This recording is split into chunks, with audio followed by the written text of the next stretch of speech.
Today on Digging into Truth, Christianity and Science. Have you really thought about how your beliefs shape the world you live in? Or that your belief system determines what you think is possible, and that what you think is possible influences the results you create and allow in your life? You will see just how true this statement is in this study, how the belief systems of the founding fathers of science influenced their worldview, and why this was necessary in order for them to correctly interpret the world we live in. There are two ways to view the world, either through the lens of Christianity or through the lens of humanism, with God and His guidance or without. One worldview brings God glory, and the other brings man glory. Using the lens of God by believing in His Word, or the lens of man and his vain imaginations, you will see one lens hinders exploration and the other welcomes it. In fact, if you think about it, where is the Greek version of Newton? Where is the Muslim version of Kepler? Where is the Hindu version of Boyle? Where is the Buddhist version of Mendel? Such questions are all the more powerful when you pause to consider that science studies truth that are universally true. How is it that so many other cultures, some existing for thousands of years, fail to discover or even anticipate some of these discoveries that the fathers of the scientific revolution have given to us? But why? The real conflict was not between Christianity as presented in the Bible and science. In fact, the true conflict was not between science and religion at all, but between the existing scientific view of that time and a new scientific view. The geocentric worldview held at that time was not based on the Bible, but on the Ptolemaic system, which was rooted in the views of Plato and Aristotle. Historians have observed that the foundations for modern science were laid as early as the 13th century, when scholars like Roger Bacon show that Aristotle made certain mistakes about natural phenomenon. Medieval science was based on authority of man, primarily of Aristotle, rather than observation. It developed through logic, rather than testing and experimentation. Both Copernicus and Galileo challenged Aristotle's authority, using experimentation in the spirit of modern science. The biblical emphasis of the Reformation just prior to this had already paved the way for dropping Aristotle's authority. It also encouraged the rational investigation of our world. Was there a belief system that hindered science before the Protestant Reformation? The animistic view of the universe was a feature that was shared by the Hindus, the Aztecs, the Mayans, the Egyptians, the Babylonians, and the Chinese. In this belief, there is no sharp distinction between the spirit world and the physical world. What happens in one affects the other. Nature is believed to be alive. Hills, caves, mountains, and lakes are often revered as sacred. Animals may be embodiments of spirits. In fact, many animals are worshipped as sacred, such as the cow and monkey in India. Plants can also contain spirits. Forests are seen as places where the spirits dwell. Trees like oaks, cedars, and ash were once worshipped in Europe. While it is true that many cultures mapped and described the heavens, and they did seek to describe relationships between things, this had nothing to do with understanding how nature works. The ancients were interested in finding correlations.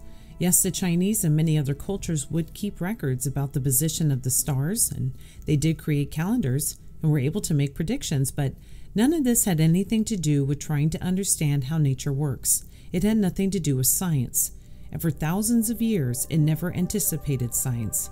It was simple record keeping, so that they could recognize the signs of the time and situate themselves in the rhythmic breathing of the eternal cycling universe. Let's take two examples of animistic thinking. The first example, a cock crowing at sunrise.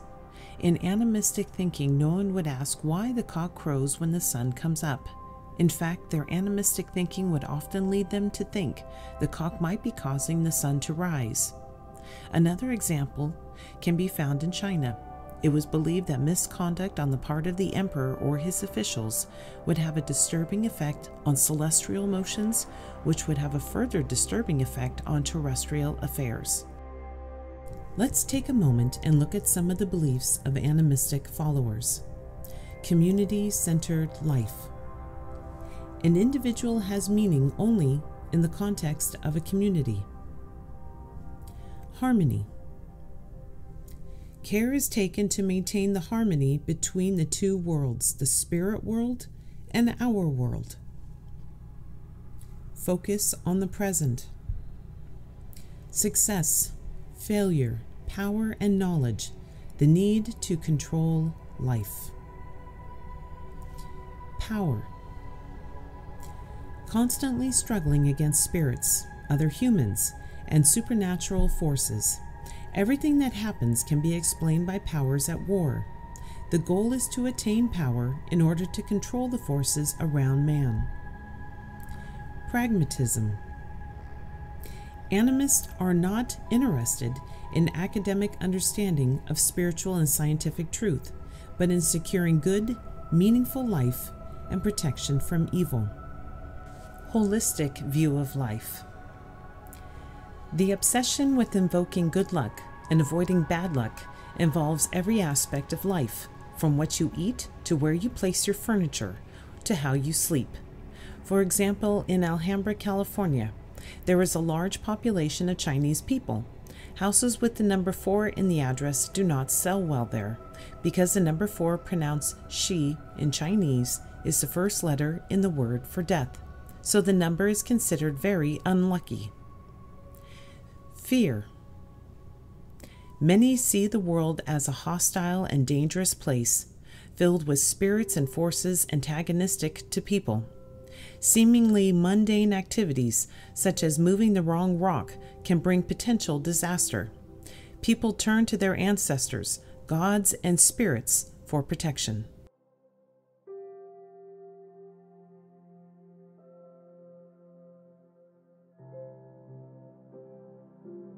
So exactly who is the God of the animistic religions?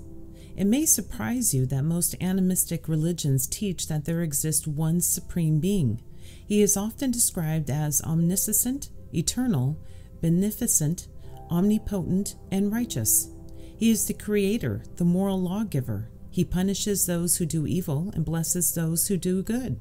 However, this being has distanced himself from man and cannot be known personally.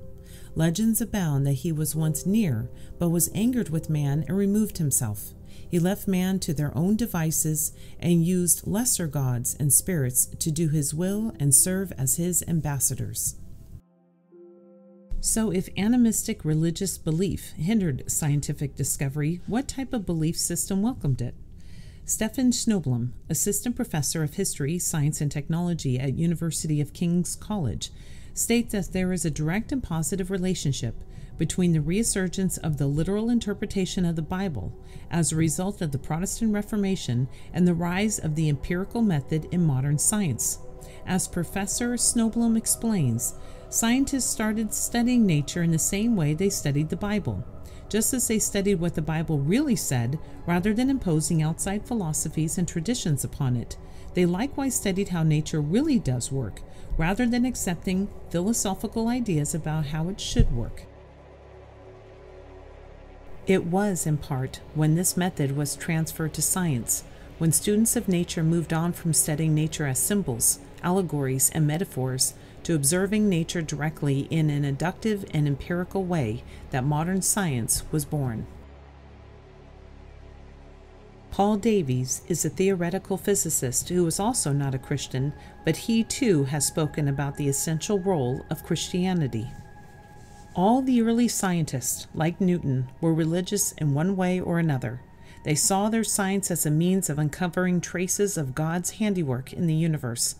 What we now call the laws of physics, they regarded as God's abstract creation, thoughts, so to speak, in the mind of God. So in doing science, they supposed one might be able to glimpse the mind of God, an exhilarating and audacious claim. Dr. Lauren Isley, a professor of anthropology, science history writer, and evolutionist, stated that the birth of modern science was mainly due to the creationist convictions of its founders. It is the Christian world which finally gave birth in a clear, articulated fashion to the experimental method of science itself. It began its discoveries and made use of its method in the faith not the knowledge that it was dealing with a rational universe controlled by a creator who did not act upon whim nor inference with the forces he had set in operation. The experimental method succeeded beyond man's wildest dreams, but the faith that brought it into being owes something to the Christian conception of the nature of God. It is surely one of the curious paradoxes of history that science, which professionally has little to do with faith, owes its origins to an act of faith that the universe can be rationally interpreted, and that science today is sustained by that assumption. Exactly, though, what type of Christianity are we talking about, someone may ask. After all, there are thousands of different types. Well, that's like saying since there are so many types of dogs, it makes no sense to say a dog is man's best friend. Just as those many dogs share features, so too do many Christian variants share features. And it was the shared features, the consensus beliefs, that played the role in the birth of modern science. For example, to claim that the belief in baptism was important for the birth of science was of little importance. It was the belief in creation by one creator that was crucial. Some will argue their commitment to theism and creationism was only because they were not yet acquainted with modern philosophies.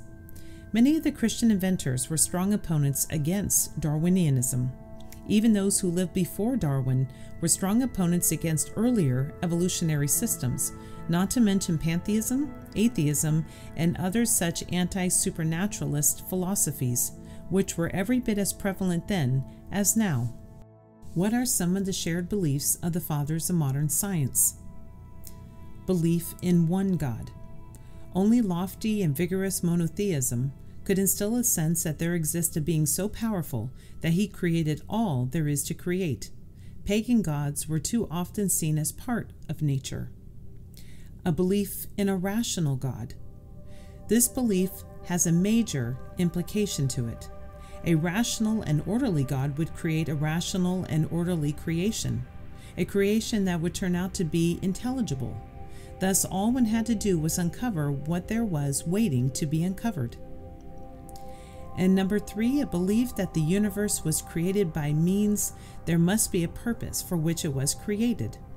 Since it need not exist, there must be a reason why it exists.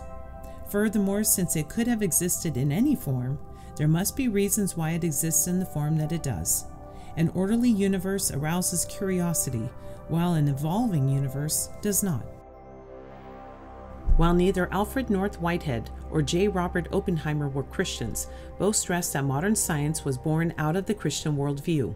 Whitehead was widely respected as a mathematician and philosopher, and Oppenheimer was director of the Institute for Advanced Study at Princeton and wrote on a wide range of topics, ranging from science to the atom and atomic energy. In 1962, Whitehead gave a presentation at the Harvard University entitled Science and the Modern World. Whitehead said that Christianity is the mother of science because of the medieval insistence on the rationality of God. He states, "Without this belief, the incredible labors of scientists would be without hope." As Whitehead noted, the Christian thought form of the early scientists gave them the faith in the possibility of science. Now let's take a look at some of the fathers of modern science and their contributions. Sir Francis Bacon. The most influential work of Francis Bacon, The New Instrument of Science, was published in 1620. In it, Bacon rejected Aristotelian philosophy, which came from Aristotle, and came up with his famous Baconian method, which used inductive reasoning to arrive at facts after careful observation of events. This method was influential upon the development of the scientific method in modern science. Bacon is thus referred to as the father of the scientific method, by which laws of science are discovered by gathering and analyzing data from experiments and observations. Louis Pasteur. Louis Pasteur was a devout Christian who nailed down the germ theory. In this case, we can see the clear contribution of his Christian theology. Pasteur lived in a time when belief in spontaneous generation still persisted. Many biologists in his day believed microbes could spontaneously appear from chemicals, and this was thought to be the cause of illness. This agreed with Pasteur's religious beliefs and theological views involving creation, so he set out to prove it false.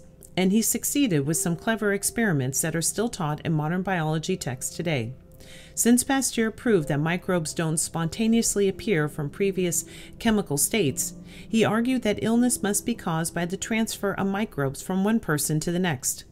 Pasteur's views and work influenced another Christian scientist physician at the time, Joseph Lister, who then developed antiseptic surgery. So like it or not, the germ theory and modern surgery owe a great deal to the theological motivations that led to the rejection of spontaneous generation. Robert Boyle. Robert Boyle put chemistry on a firm scientific footing, transforming it from a field bogged down in alchemy and mysticism into one based on measurement. He defined elements, compounds, and mixtures, and he coined the new term chemical analysis, a field in which he made several powerful contributions. He discovered Boyle's law, the first of the gas laws, relating the pressure of a gas to its volume. He established that electrical forces are transmitted through a vacuum, but sound is not. And he also stated that the movement of particles is responsible for heat. He was the first person to write specific experimental guidance for other scientists, telling them of the importance of achieving reliable, repeatable results. Arno Penzias, 1978 winner of the Nobel Prize of Physics and co-discoverer of the cosmic background radiation, makes a very interesting point concerning Johannes Kepler, who was a German mathematician and astronomer who was a key figure of the scientific revolution. His most famous accomplishments are his 3 laws of planetary motion, which laid the foundation of celestial mechanics.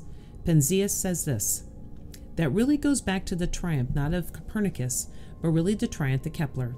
That's because, after all, the notion of epicycles and so forth goes back to days when scientists were swapping opinions. All this went along until we had a true believer, and this was Kepler. Kepler, after all, was the Old Testament Christian, right? He really believed in God the lawgiver. And so he demanded that the same God who spoke in single words and created the universe is not going to have a universe with 35 epicycles in it. And he said there's got to be something simpler and more powerful. Now he was lucky, or maybe there was something deeper, but Kepler's faith was rewarded with his laws of nature. And so from that day on, it's been an awful struggle, but over long centuries, we find that very simple laws of nature actually do apply. And so that expectation is still with scientists. And it comes essentially from Kepler, and Kepler got it out of his belief in the Bible, as far as I can tell. This passionate belief turned out to be right, and he gave us his laws of motion, the first real laws of nature we ever had. And so nature turned out to redeem the expectations he had based on his faith, and scientists have adopted Kepler's faith without the cause. The fact remains that advances in mathematics and engineering do not count as modern science. The laws of motion, the laws of gravity, the laws of thermodynamics, the laws of chemistry, the laws of heredity, the laws of biogenesis, and the like. If you take any introductory undergraduate textbook in physics, chemistry, biology, genetics, physiology, paleontology, etc., it is not hard to point to the knowledge that is indeed indebted to the work of these Christian scientists from Europe.